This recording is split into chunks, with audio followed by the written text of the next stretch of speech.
What is going on, everybody? It is your boy Nothing But Skills, and man, we got some big changes coming. And this video is really gonna focus on one change no one seems to be talking about. Everybody is focused on striker, the nerf to striker, but everybody is forgetting about this one thing. Yes, I said it, the support station. And if you haven't heard, check what Terry had to say at the last state of the game about the support station and the changes coming. So while changing striker, there's actually one more balancing change being done, and that is to the support station master mod. What can you tell us about those changes? Well, I'm sure some people will just yell at my face when I say this, but I wasn't a fan of what we call the drop and pop. I realize that it's a tactic, and it's a tactic that's used a lot because of survivability and PvP, and it's a great way to elongate fights and get instant heals.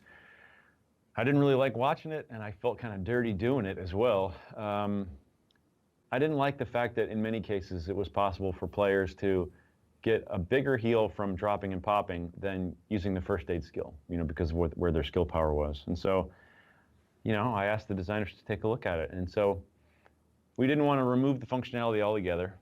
I like the tactic of it, just not how much heal it was giving. So I feel like you guys have discussed with the changes that were made, but I like the new combat scenarios that it started presenting players when you had to let the support station live a little bit longer before you popped it to get that max heal. So in our testing, we saw players starting to place it strategically and moving around the combat and not popping it right away, and then using some other resources to stretch out the fight, and then retreating to where they put their support station and then popping it. And that felt a lot cooler. It felt it felt more tactical. So I like it a lot better. Right. Now players will have to adjust. I realize that. I've seen literally almost every streamer do the drop and pop, and of course, why not? Because it functions so well. But hopefully they'll adjust and appreciate these new tactics and scenarios that will happen. So what the nerf is going to be focused on is the drop and pop. And what is a drop and pop? A lot of you guys are like, what is he even talking about, drop and pop? Maybe some of you guys are new to the game. Well, drop and pop with the support station is the fastest way to get a heal. And it gives you the biggest heal in the game right now because most people don't run electronics. So look, when I drop my immune box and I explode it, look at the overheal I'm going to get. That gives me about 3/4 overheal, right? And that was with my immune box. That's a pretty powerful heal, right? But check this out. I'm gonna run, so let's look right here. We're running at 2,900 electronics. That's 88,000 skill power. That's probably what most of you guys run on most of your builds. And I'm using an overdose, which is your biggest heal. What is that? Is that like 1/4, 1/5 of your overheal? So look at the big difference you're getting from a overdose, which is supposed to be your main heal in the game, and just dropping and popping it.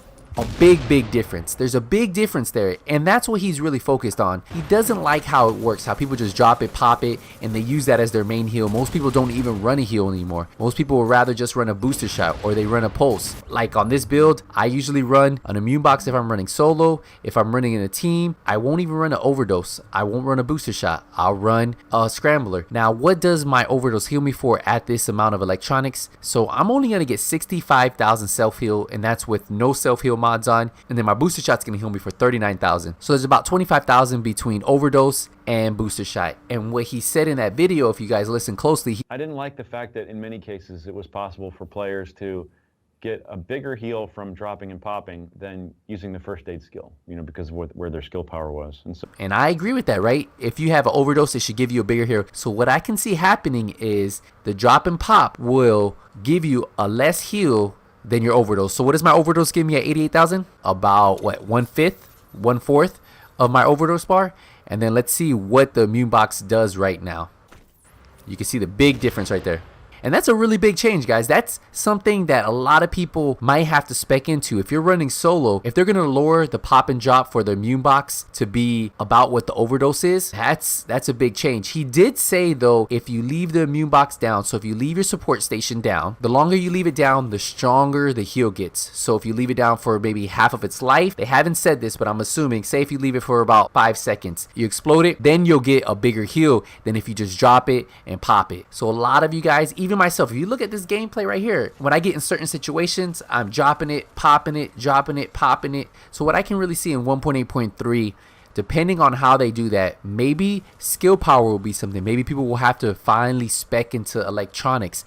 Maybe firearms, stamina won't be what you roll everything into. Maybe stacking some of that stamina into electronics, or dropping your firearms if you have to into electronics, depending on the build you're running.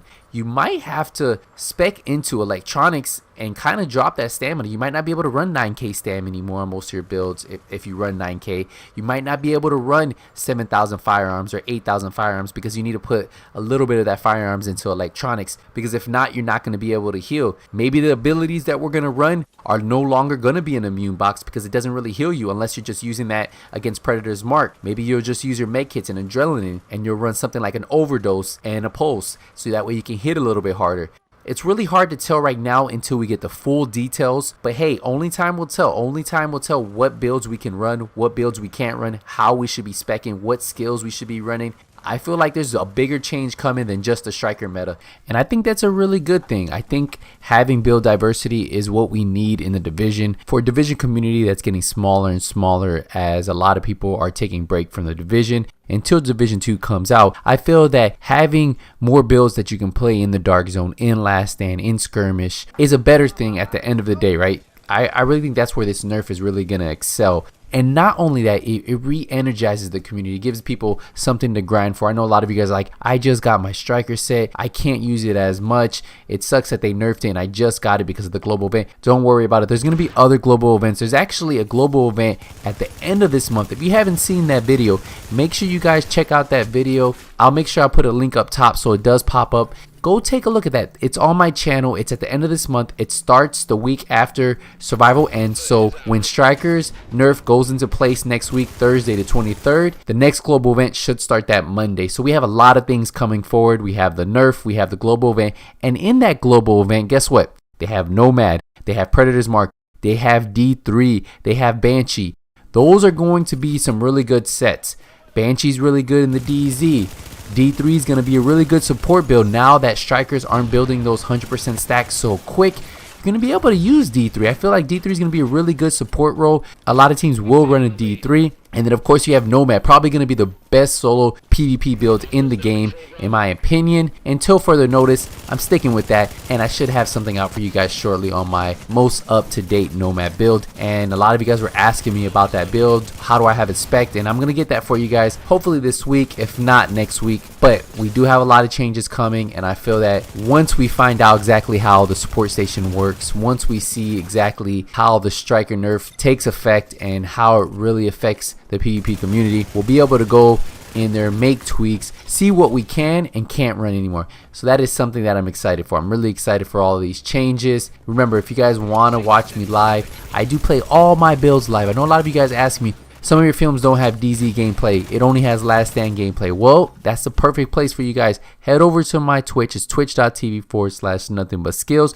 Drop a follow. Also, I have another channel that I upload gameplay on there, and I will start uploading a lot more gameplay on that channel. That way I'm not flooding my main channel, and that channel is youtube.com/nothingbutskillsgameplay, and it's right here on the screen. So if you guys want to check it out, go check it out. Drop a subscribe. I think we just hit 1,400 subscribers and we're almost at 4,000 watch hours, so I'm kind of excited to get that channel monetized, so that way I'm not working for free, right? Because if the channel's not monetized, pretty much everything you put up there is you're working for free. Definitely want to get that channel monetized as soon as I can. I think we're close. We're really close. The survival series did really well. If you guys don't know, we do have the survival shield, the Phoenix shield, out right now. Survival was having some issues yesterday. It should be up today. Hopefully it is, because I do want to stream that. And I put a full 4-part survival run on there, which was about 2 hours. I killed 2 hunters, hit multiple landmarks, and had a lot of fun, and it was in PvP survival. So go check that out over there. Remember, it's youtube.com/nothingbutskillsgameplay. If you guys have any questions, please let me know in the comment section. As always, if you guys enjoyed this video, hit the thumbs up. If you're new to my channel, it's the first time you're watching one of my videos, I just want to welcome you to my channel. Make sure you guys hit that subscribe button so that way you guys know when I do release a video. And if you really want to be on top of when I release a video, hit that notification bell, because every time I do release a video, you guys get notified, and that also helps me out. So hit the subscribe button, hit the notification bell, help out your boy Nothing But Skills. And as always, if you don't see me in Last Stand, if you don't see me in Skirmish, if you don't see me in the Dark Zone, it's only a matter of time. Nothing But Skills is out.